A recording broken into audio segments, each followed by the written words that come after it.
Dieu, il devait ressusciter des morts.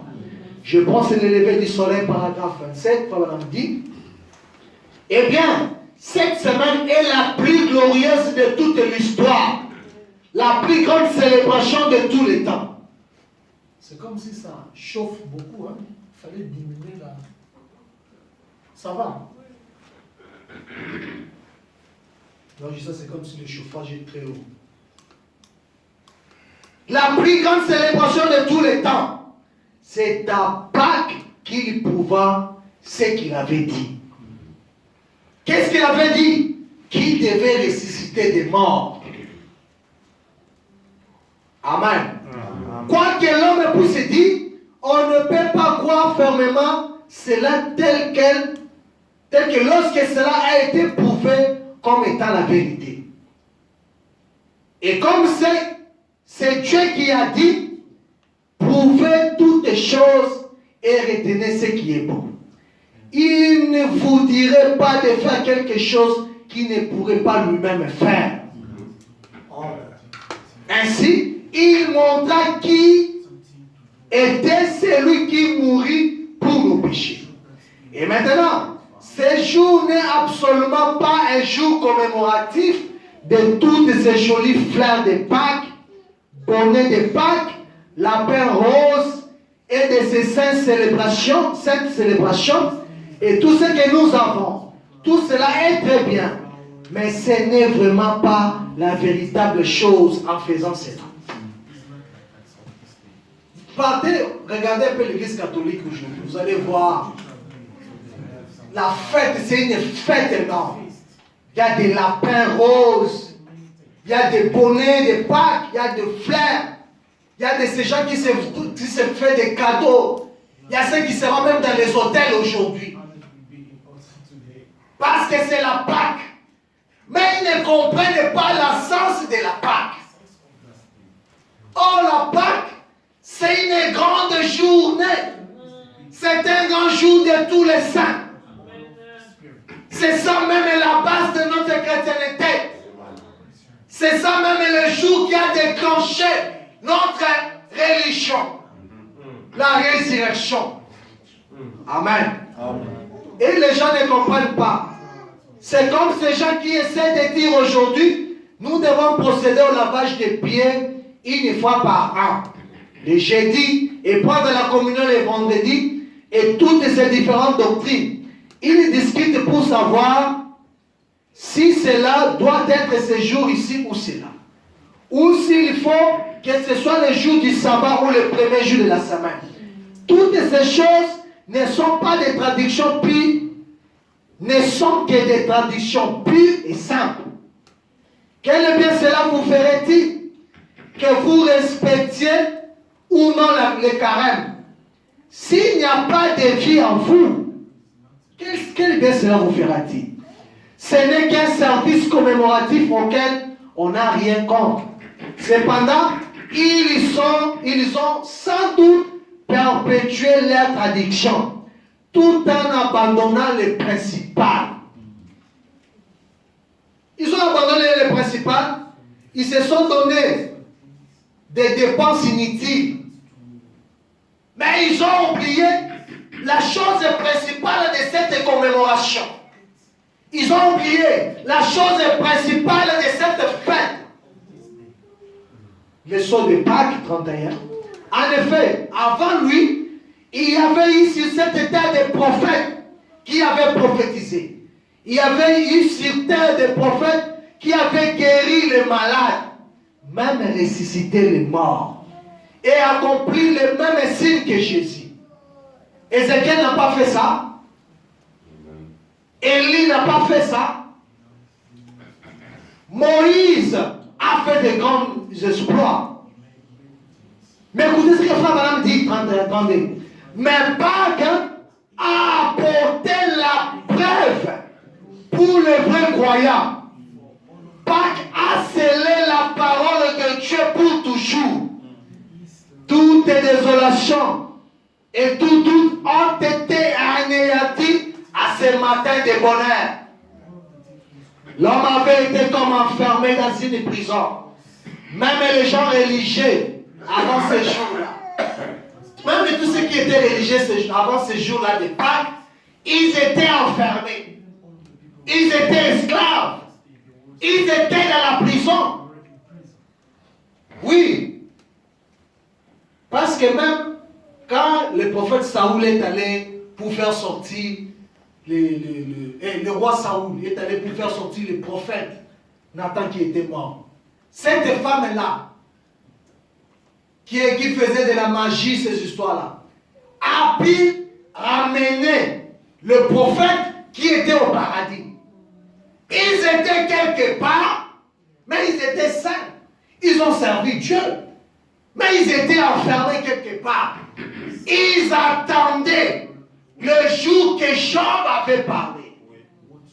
Amen. Amen. Mais avant ces jours-là, tout était bloqué. Parce qu'ils avaient vu des grands mouvements religieux, des mouvements du Saint-Esprit.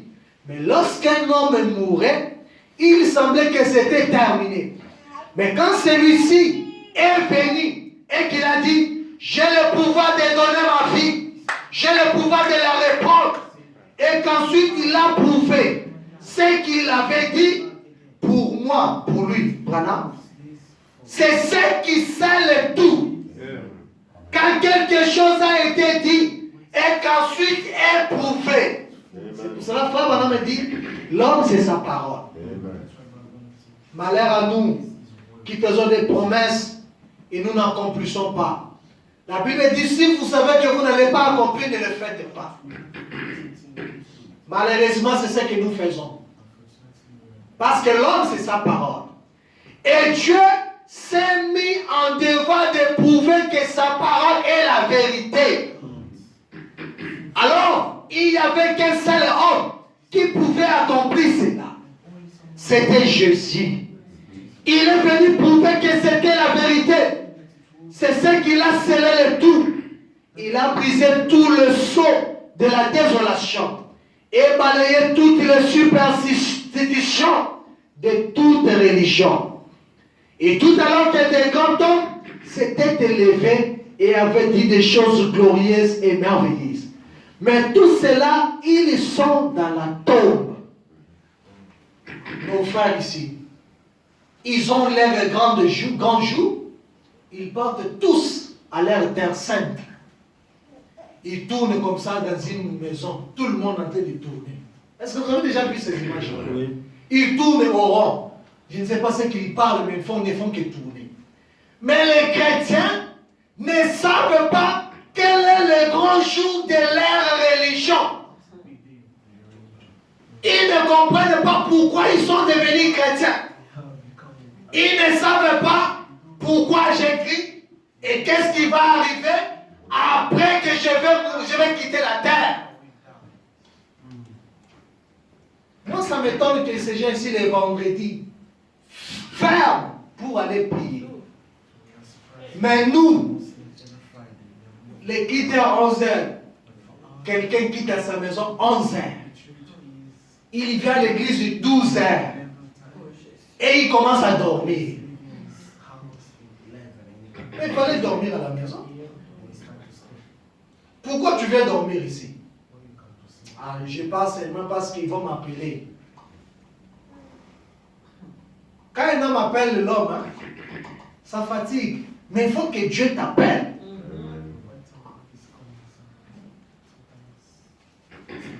Quand Dieu appelle un homme, Dieu prend soin de cet homme-là. Qu'est-ce qu'il fait? Il te donne un poids dans le cœur. Au point que tu diras, comme moi, j'ai pris ma décision de baptême, c'était Nanko. Je suis parti pour le baptême le mercredi, on me dit qu'il n'y a pas de l'eau dans les baptistères. Je suis retourné chez moi. Le vendredi, je reviens, on me dit il n'y a pas de l'eau. Je dis, si aujourd'hui vous ne me baptisez pas, je ne retourne pas.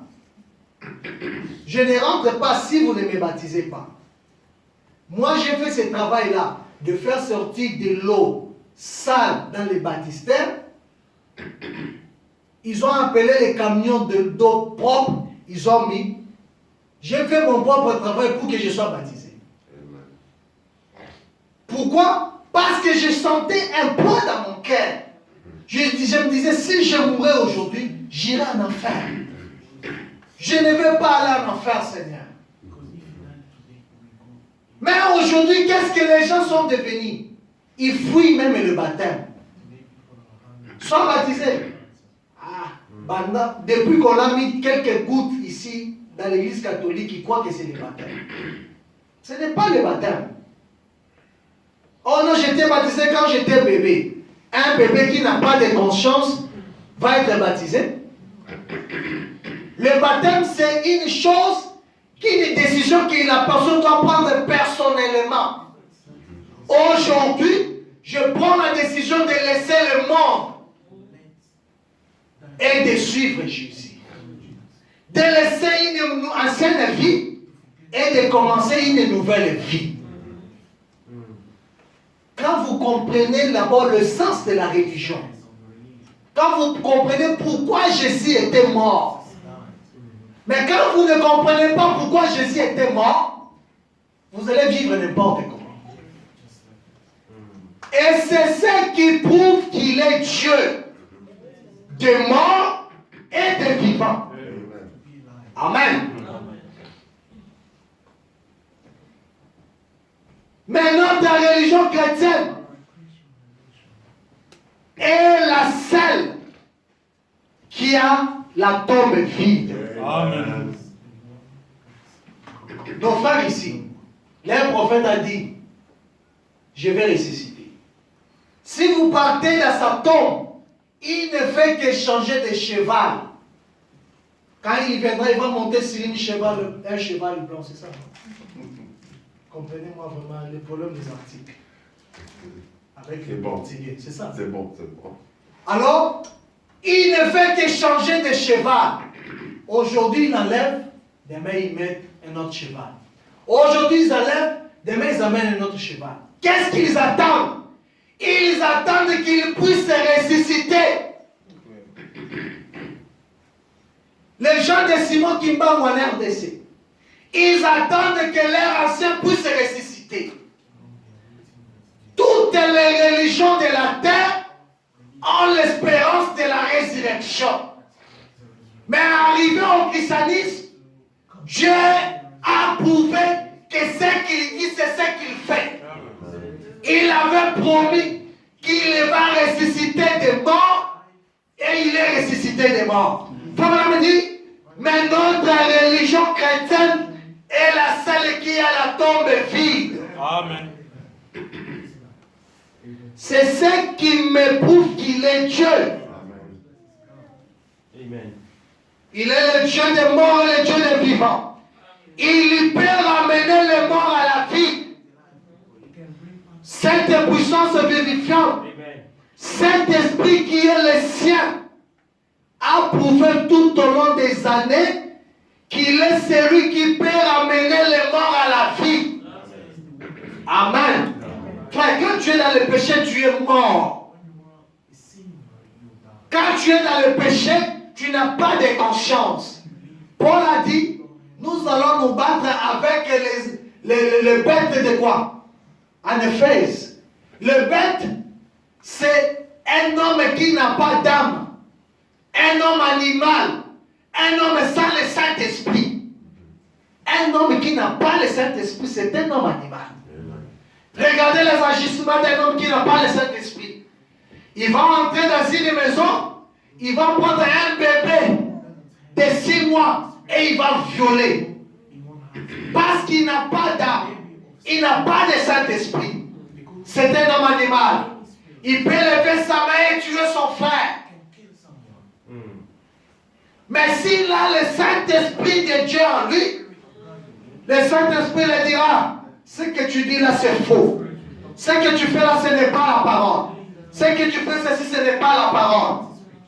Et la personne va revenir à lui. Et quand il a démontré selon sa promesse, la grande puissance conquérante qu'il avait à la Pâque, il a prouvé qu'il pouvait vaincre la mort, le séjour des morts et la tombe. Je suis celui qui était mort, qui est revenu à la vie. qui est vivant au siècle des siècles, qui tient les clés de la mort, de l'enfer et de la tombe. Quelle déclaration dans la bouche d'un homme? Comme madame dit, c'est quelle déclaration dans la bouche de quelqu'un? Il ne l'a pas seulement déclaré, mais il avait déjà prouvé qu'il possédait ce qu'il possédait. Il n'a pas dit seulement pour dire.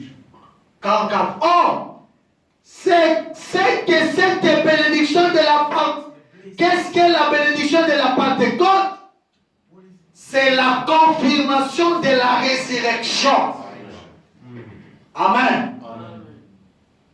La confirmation de la résurrection, c'est ce qui fait que nous soyons ici. Sans la résurrection, on ne serait pas ici. La religion devait s'arrêter depuis. Parce que Gamaliel avait dit, Gamaliel a dit, ne combattez pas ces gens ici. S'ils sont dans le faux, ils vont s'arrêter. Mais si c'est Dieu qui est en train d'agir, vous allez combattre Dieu. Or, on ne combat pas Dieu.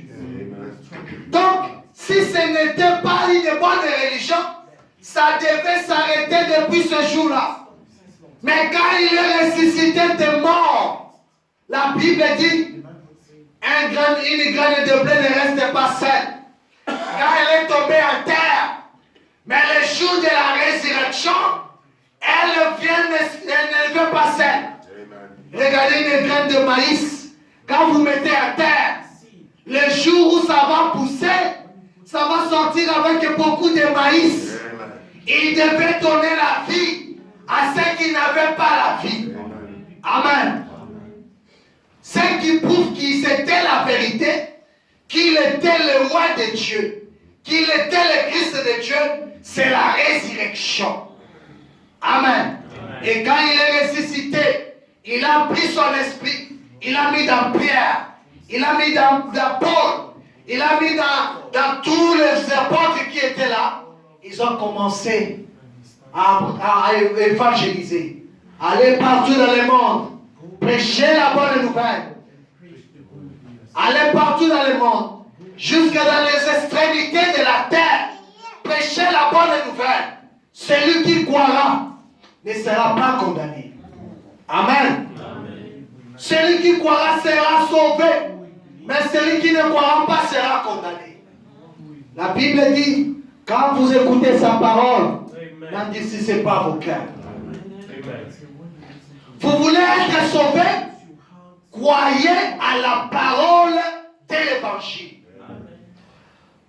L'évangile signifie la bonne nouvelle. Quelle est la bonne nouvelle? Il était mort, et ce matin, il est ressuscité de mort. C'est ça la bonne nouvelle. Dire aux gens que Jésus-Christ est ressuscité et qu'il vit.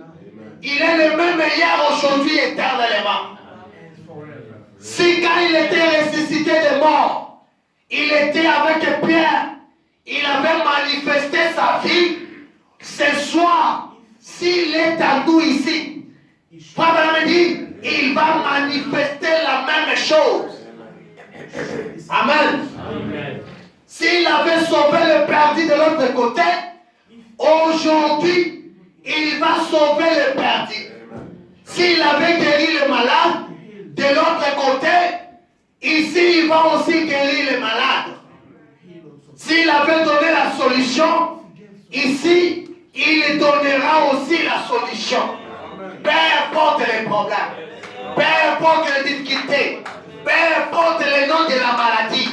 Il avait dit à Frère Branham, si tu amènes les gens à te croire, aucune maladie ne te résisterait.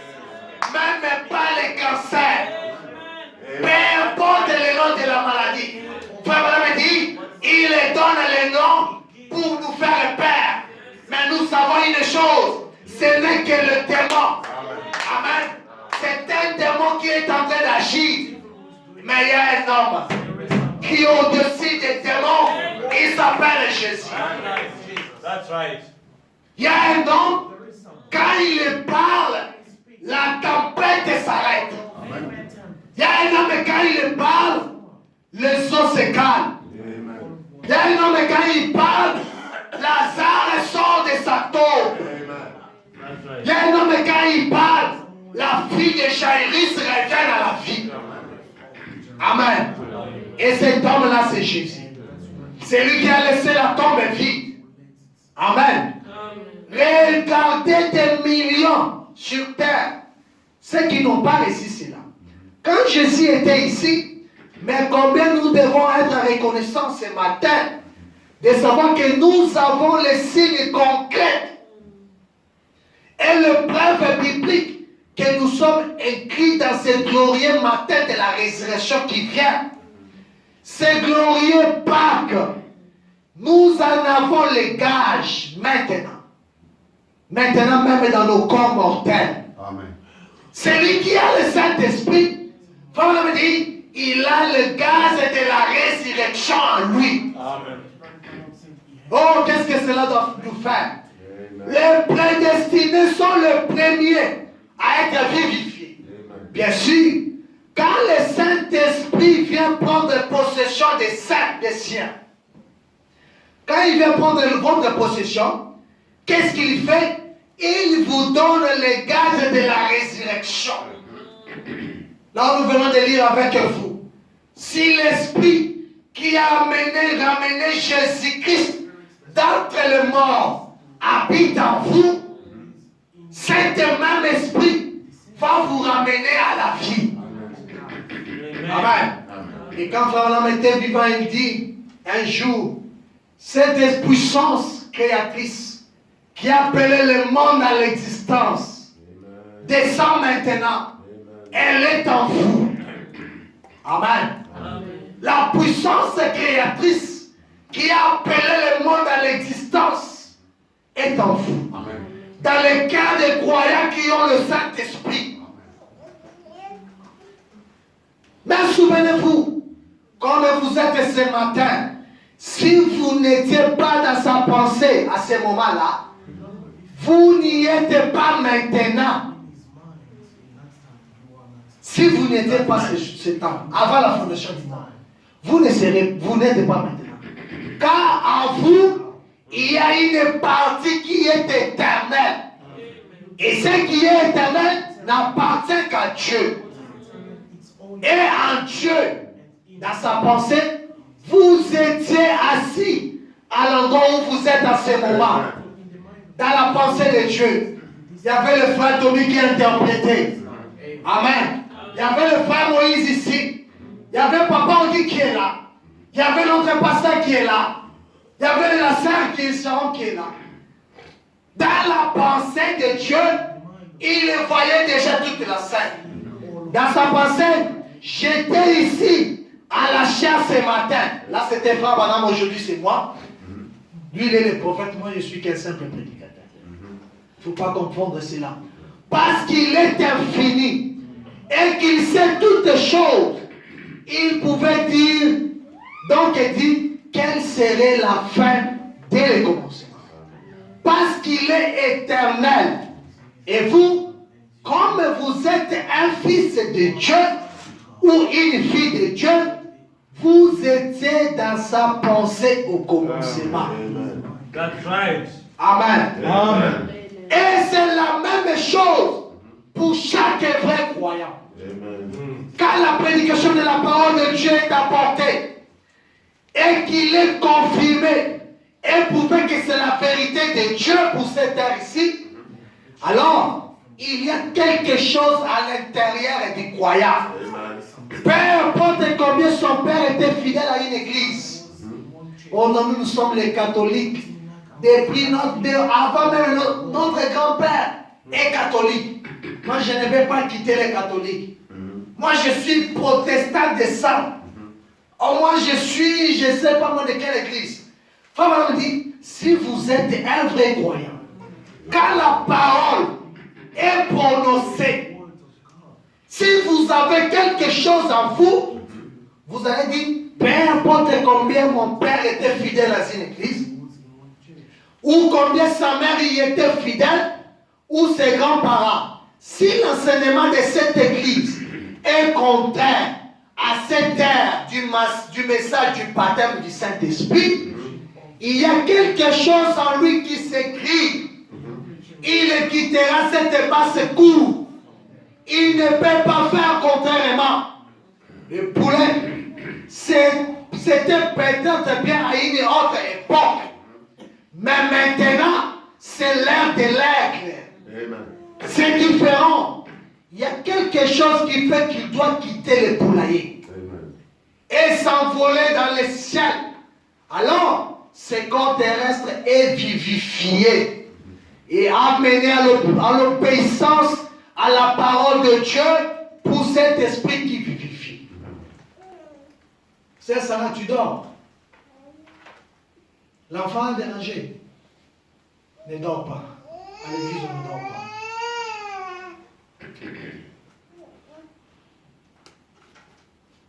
Alors, les gens, ils vont dire, je ne vais pas croire parce que mon père est pasteur de l'église pentecôtiste. Ah non, nous tous on est baptisés au nom du Père, Fils, Saint-Esprit. Moi je ne vais pas changer les baptêmes. Ce n'est pas mauvais, c'est bien. Mais quand la parole est prononcée et que du fond de ton cœur, tu sais que ce n'est pas la vérité. Qu'est-ce que tu vas dire? Tu vas prendre la partie pour la vérité. Tu dois prendre la décision de ta vie parce que le salut est individuel. Amen. Amen. Dieu n'a pas envoyé son Fils pour que nous puissions périr. Non. Non. Car Dieu a tant aimé le monde qu'il a envoyé son Fils unique afin que quiconque croit en lui ne périsse point, mais qu'il ait la vie éternelle. Amen. Dieu ne veut pas que nous puissions périr. Dieu veut que nous puissions recevoir la vie éternelle. Alors si c'est la vérité, dis Amen et vis cela. Ce jour-là sur les calvaires, 44. Le grand point important, c'est que les calvaires signifient pour nous et pour le monde. C'est ce qu'il a réglé la question du péché une fois pour toutes. Quand l'homme était tombé dans le péché, quand Adam est tombé dans le péché, la Bible dit qu'il a amené avec lui toute la création. Adam était séparé de son Dieu. Adam priait et Dieu n'écoutait pas.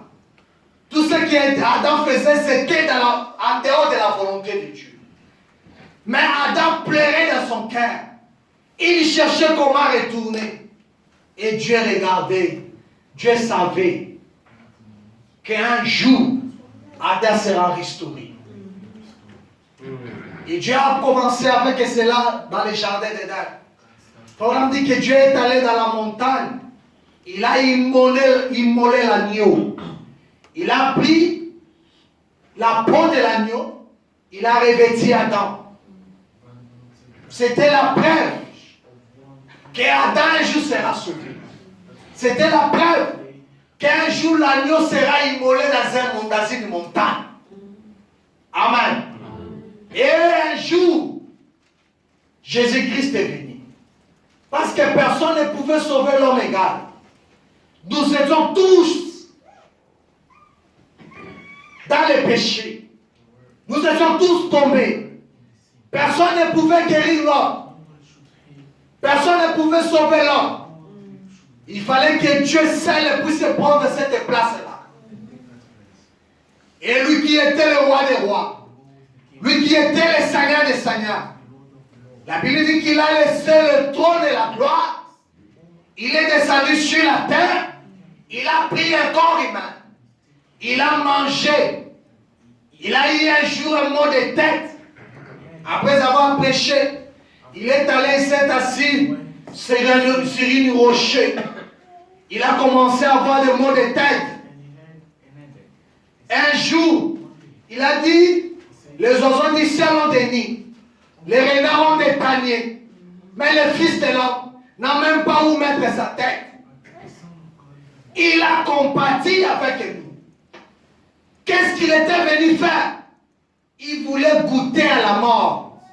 Il voulait connaître quand tu auras les problèmes, quand tu vas pleurer, et qu'il puisse répondre à ton problème. Quand tu seras malade, qu'il puisse te guérir. Quand tu auras un problème, qu'il puisse te donner la solution. C'est pour ça qu'il était devenu un homme. Et le péché de la terre, de l'univers, était tombé sur lui.